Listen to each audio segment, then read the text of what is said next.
Good morning. कल हम आपको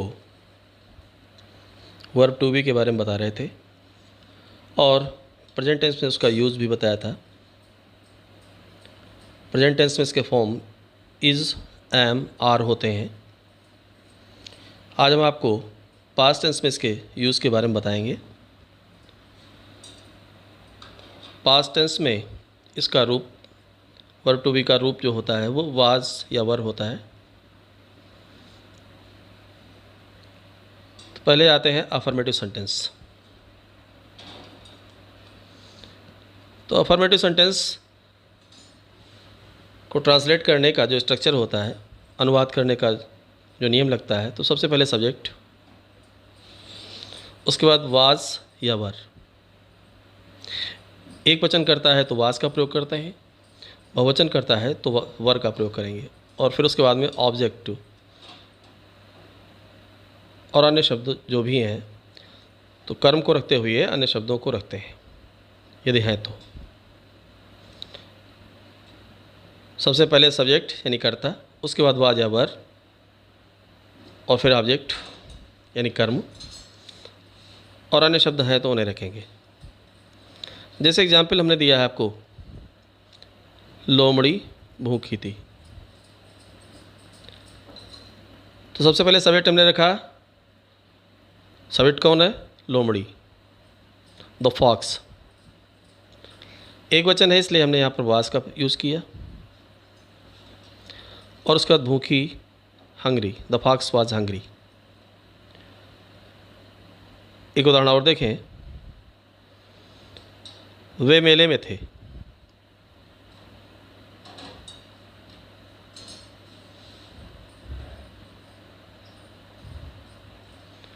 तो दे वर इन द फेयर। एक वचन करता यानी ही, आई। देखिए, आई को प्रेजेंट टेंस में बहुवचन माना जाता है, लेकिन जब ये पास्ट टेंस में प्रयोग होता है तो ये एक वचन हो जाता है। आई, ही, शी, इट तथा एक वचन संज्ञा के साथ वाज का प्रयोग करते हैं, और यू, वी, दे तथा बहुवचन संज्ञा के साथ वर का प्रयोग करते हैं। नेगेटिव सेंटेंस, इसके बाद हम आते हैं नेगेटिव सेंटेंस पे। तो नेगेटिव सेंटेंस बनाने का जो स्ट्रक्चर होता है, तो सबसे पहले हम सब्जेक्ट रखेंगे, उसके बाद वाज या वर, और फिर नॉट जोड़ देते हैं, उसके बाद में ऑब्जेक्ट रखते हैं। सबसे पहले कर्ता, कर्ता के बाद वाज या वर, फिर नॉट, फिर उसके बाद में कर्म का प्रयोग करते हैं। जैसे मोहन आलसी नहीं था। सब्जेक्ट है इसमें मोहन, तो हमने लिखा मोहन। एक वचन है तो हमने वाज लगाया, फिर उसके बाद नॉट लेजी, आलसी की होती है लेजी, लेजी हमने लिखा इसमें। पूरा वाक्य बन गया, मोहन वाज नॉट लेजी। वे अच्छे लड़के नहीं थे। तो यहाँ सब्जेक्ट हमारा है वे, they were not good boys, they were not good boys. तो इसमें देखिए हमने सब्जेक्ट लिखा दे, उसके बाद में वर का प्रयोग किया, बहुवचन है, फिर नॉट लगाया, उसके बाद ऑब्जेक्ट जो आपका था गुड बॉयज़ वो रखा है। इसी प्रकार आते हैं इंटरेटिव सेंटेंस पर। तो इंटरेटिव सेंटेंस बनाने का जो नियम है उसमें हम सबसे पहले रखते हैं वाज या वर को। अगर हमारा सब्जेक्ट एक वचन है तो हम वाज का प्रयोग करेंगे, अगर हमारा सब्जेक्ट बहुवचन का है तो वर का प्रयोग करेंगे, उसके बाद ऑब्जेक्ट लगाते हुए क्वेश्चन मार्क भी लिखेंगे। जैसे क्या भोजन जायकेदार था। तो क्या भोजन जायकेदार था, सबसे पहले हमने इसमें भोजन की अंग्रेजी लिखी द मील, के अनुसार हमने वाज लिखा। पहले सबसे पहले वाज रखा, उसके बाद में हमने सब्जेक्ट रखा द मील। आप द फूड भी लिख सकते हैं, और जायकेदार के लिए हमने प्रयोग किया tasty. The meal was, sorry was the meal tasty, क्या भोजन जायकेदार था। दूसरा उदाहरण है, तुम अनुपस्थित क्यों थे। तो यहाँ देखिए क्यों शब्द वाक्य के बीच में आया है। तो यहाँ हमें क्यों को पहले लिखना पड़ेगा, वाई। वर यू, सब्जेक्ट हमारा यू है तो उसके अनुसार हमने वर का प्रयोग किया। Why were you absent. Note, प्रश्नवाचक वाक्य में, प्रश्नवाचक नकारात्मक वाक्य में कर्ता के बाद नॉट बढ़ा देते हैं। जैसे सेंटेंस देखें आप, क्या बत्तियां जली नहीं थी, क्या बत्तियां जली नहीं थी। तो हमने पहले देखा अपना सब्जेक्ट, सब्जेक्ट बत्तियां बहुवचन है, तो यहाँ पर हमने वर का प्रयोग किया, वर द लाइट्स। फिर नहीं के लिए नॉट का यूज़ किया, on, were the lights not on. इसके बाद वर्ब टू बी का प्रयोग हम फ्यूचर टेंस में देखते हैं। फ्यूचर टेंस में इनका रूप होता है विल बी, शैल बी, हमने बताया था आपको, पूर्व में बता चुके हैं आपको। इनका वर्ब टू बी का जो रूप बनता है वो विल बी, शैल बी बनता है। तो अफर्मेटिव सेंटेंस, अफर्मेटिव सेंटेंस में सबसे पहले हम सब्जेक्ट का प्रयोग करेंगे, उसके बाद विल या शैल का प्रयोग करेंगे, फिर बी, और उसके बाद ऑब्जेक्ट का प्रयोग करते हैं। जैसे मैं एक वकील बनूंगा, मैं एक वकील बनूंगा। सबसे पहले हमने यहाँ पर सब्जेक्ट को रखा, आई, उसके बाद शैल का प्रयोग किया। देखिए दो सब्जेक्ट आपके हैं, आई और वी। आई वी के साथ सदैव शैल का प्रयोग किया जाता है। अन्य कोई भी करता हो, ही, सी, इट, दे, यू, या बहुवचन करता हो, कोई भी करता हो, तो उसके साथ में हम विल का प्रयोग करते हैं। आई शैल बी, उसके बाद हमने लिखा अ लायर, मैं एक वकील बनूंगा, आई शैल बी ए लायर।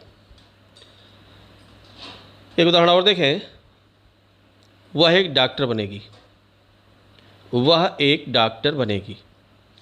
तो सबसे पहले हमने सब्जेक्ट रखा सी, उसके बाद विल का प्रयोग किया, फिर बी लगा दिया, सी विल बी ए डॉक्टर। पूरा वाक्य बन गया, she will be A doctor. तो ये हम आपको बता चुके हैं कि आई वी के साथ शैल और अन्य सभी कर्ताओं के साथ विल का प्रयोग करते हैं। इसके बाद आते हैं नेगेटिव सेंटेंस पर। नेगेटिव सेंटेंस, नकारात्मक वाक्य। यहाँ सबसे पहले हम सब्जेक्ट का प्रयोग करते हैं, कर्ता का प्रयोग करते हैं, कर्ता के बाद विल अथवा शैल का प्रयोग करते हैं। फिर उसके बाद में नॉट को लिखते हैं, नॉट लिखने के बाद बी लगाते हैं, और फिर ऑब्जेक्ट का प्रयोग करते हैं, कर्म का प्रयोग करते हैं। सबसे पहले कर्ता हो गया, उसके बाद विल या शैल हो गया, फिर नॉट, फिर बी, उसके बाद कर्म का प्रयोग करते हैं। जैसे वह एक मंत्री नहीं होगा, तो इसे हम ट्रांसलेट करते हैं। सबसे पहले सब्जेक्ट ही हो गया, उसके बाद ही के साथ विल का यूज होता है तो विल लगा दिया गया, नॉट, और फिर बी लगाया, उसके बाद लिखा a minister, he will not be a minister. पूरा सेंटेंस आपका बन गया। अब आते हैं इंटरोगेटिव सेंटेंस पर, प्रश्नवाचक वाक्य। तो प्रश्नवाचक वाक्य में सबसे पहले हम विल या शैल का प्रयोग करते हैं,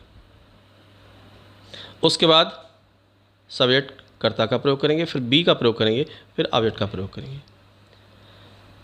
ये उन वाक्यों में होगा जिसमें क्या शब्द वाक्य में सबसे पहले आएगा।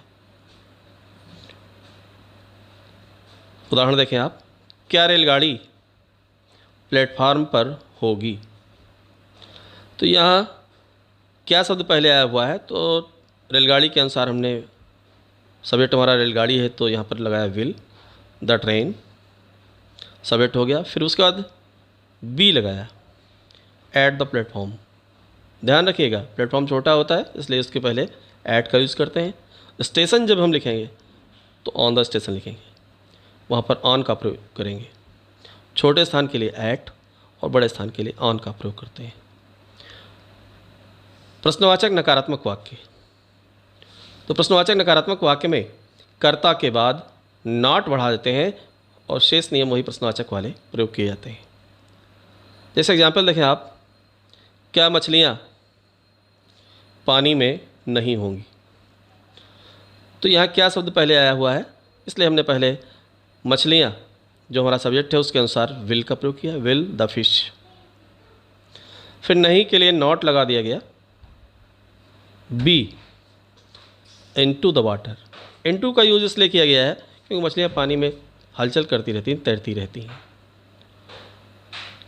तो ये आपका वर्ब टू बी का प्रयोग कंप्लीट हो गया।